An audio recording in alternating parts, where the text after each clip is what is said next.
besoin de toi, maître. Heureuse est la mère qui t'a porté et allaitée. Heureux plutôt ceux qui écoutent la parole de Dieu et qui l'observent.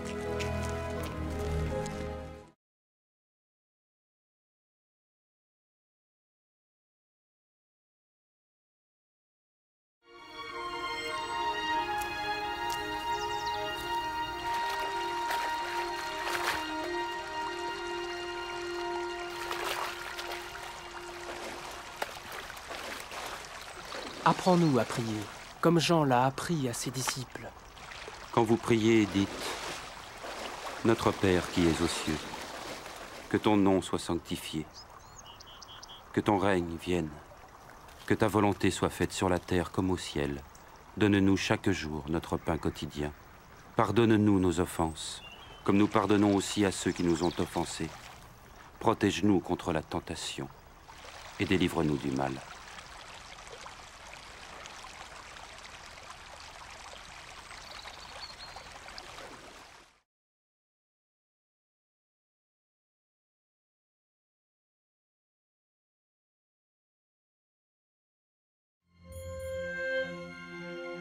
Dans les Saintes Écritures, Dieu déclare que le Messie viendrait pour être le sauveur du monde. La vie de Jésus prouve qu'il est bien celui dont les prophètes avaient parlé. Ésaïe a prophétisé que la Vierge deviendrait enceinte et qu'elle enfanterait un fils. Des siècles plus tard, la naissance de Jésus accomplissait cette prophétie.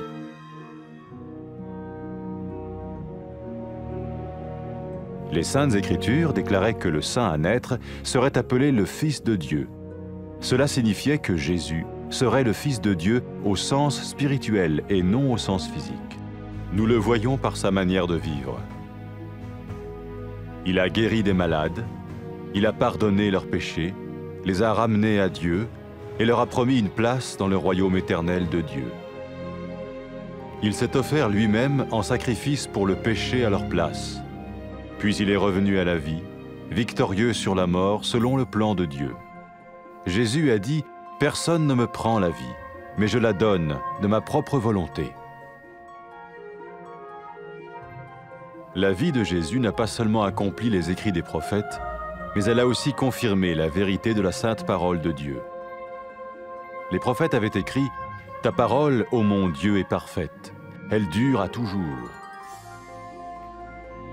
Jésus lui-même a dit « Le ciel et la terre disparaîtront, tandis que mes paroles ne disparaîtront jamais. » Jésus est venu pour nous donner la vie dans toute sa plénitude. Mais quand l'homme a désobéi à Dieu dans le jardin d'Éden, il a choisi sa propre voie et ses actions l'ont séparé du Créateur.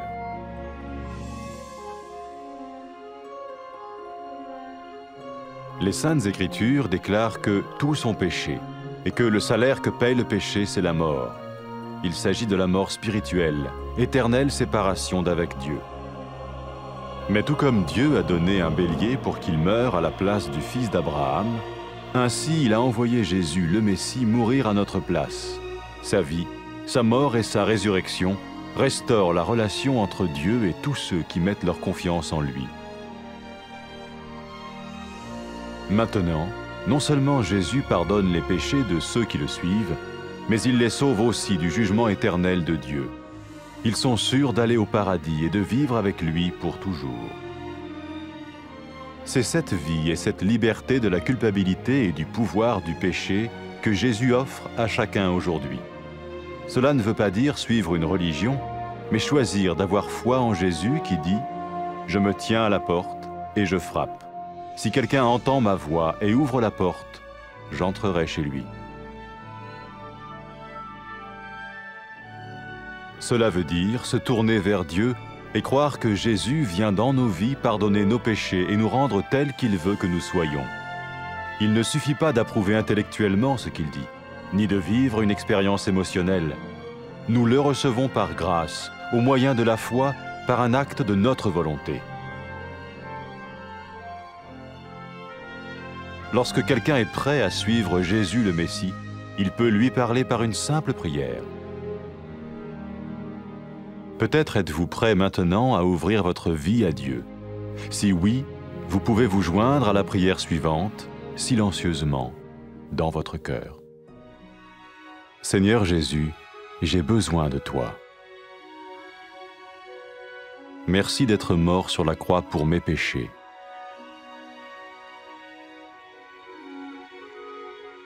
Je confesse mes péchés et je m'en repens.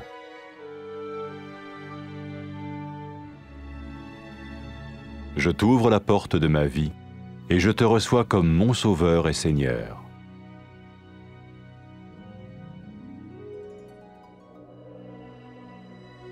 Merci de me pardonner mes péchés et de me donner la vie éternelle.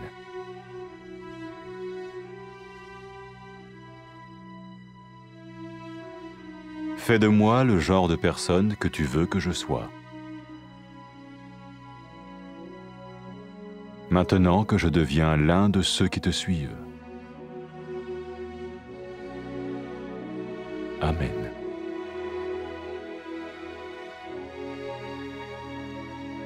Jésus a dit à propos de ses disciples, « Mes brebis écoutent ma voix, je les connais et elles me suivent. » Pour expérimenter la vie en abondance promise par Jésus, ceux qui le suivent parlent à Dieu chaque jour dans la prière et lisent ou écoutent sa parole.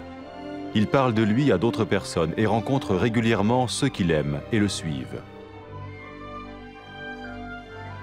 N'oubliez pas sa merveilleuse promesse.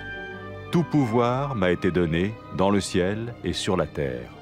Et sachez-le, je vais être avec vous tous les jours, jusqu'à la fin du monde.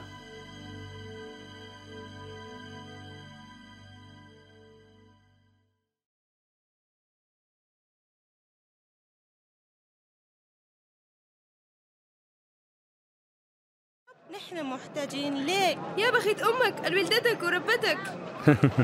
لكن يا بخت الناس اللي بيسمعوا كلام الله وبيعملوا بيه.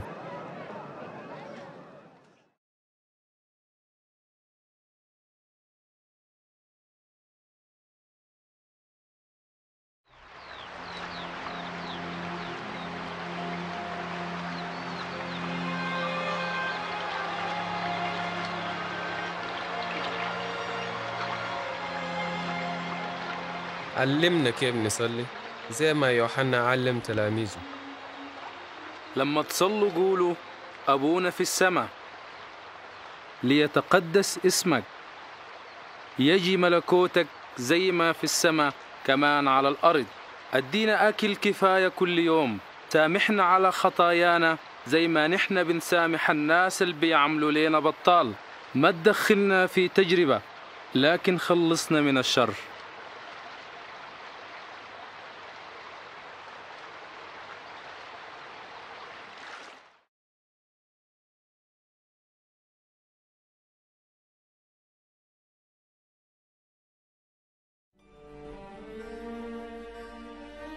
الله بيقول في الكتاب المقدس إنه المسيح بيجي عشان يخلص العالم، والحياة بتاعت يسوع المسيح بتورينا إنه هو الزول اللي اتكلم عنه الأنبياء.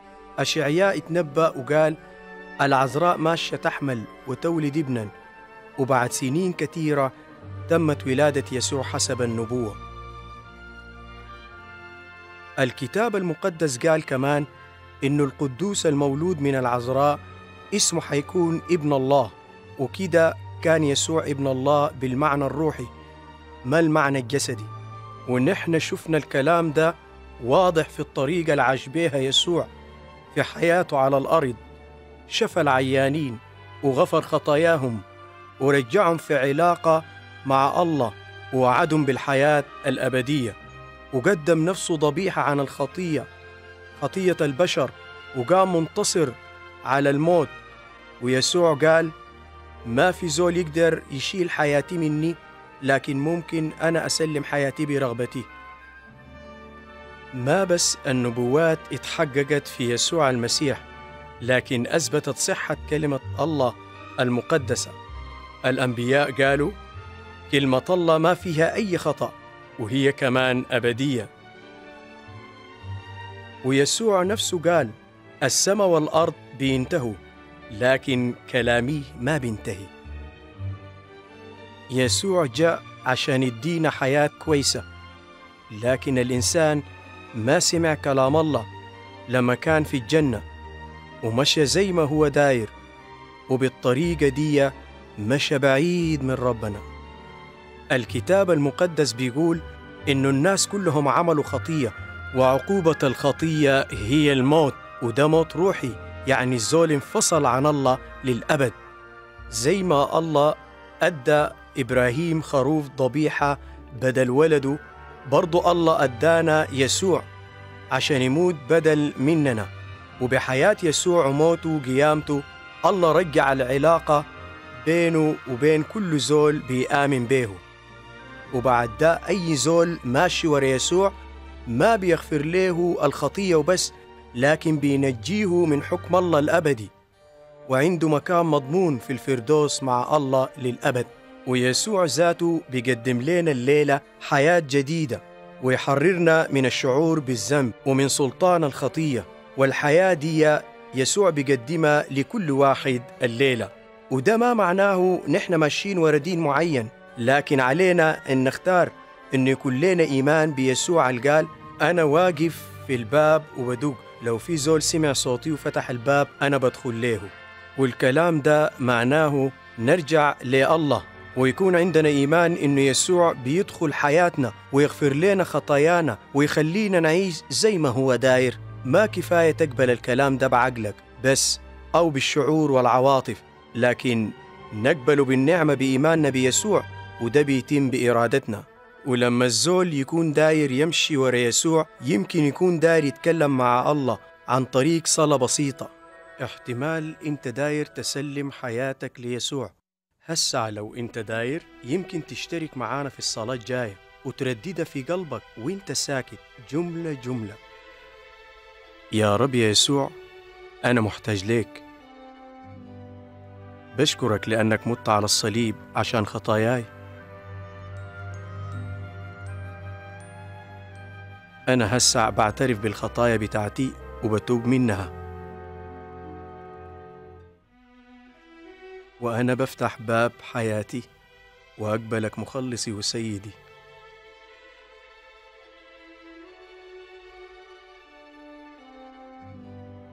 بشكرك عشان أنت غفرت خطاياي واديتني حياة أبدية.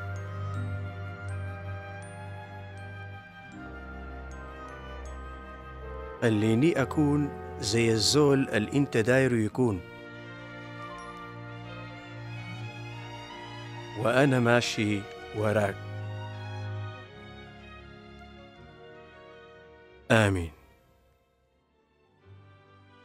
يسوع قال للناس الماشيين وراه الخرفان بتاعتي بتسمع صوتي وأنا بعرفها وهي بتمشي وراي، عشان تختبر الحياة الكويسة اللي وعدنا بها الرب يسوع المسيح للناس الماشيين وراه.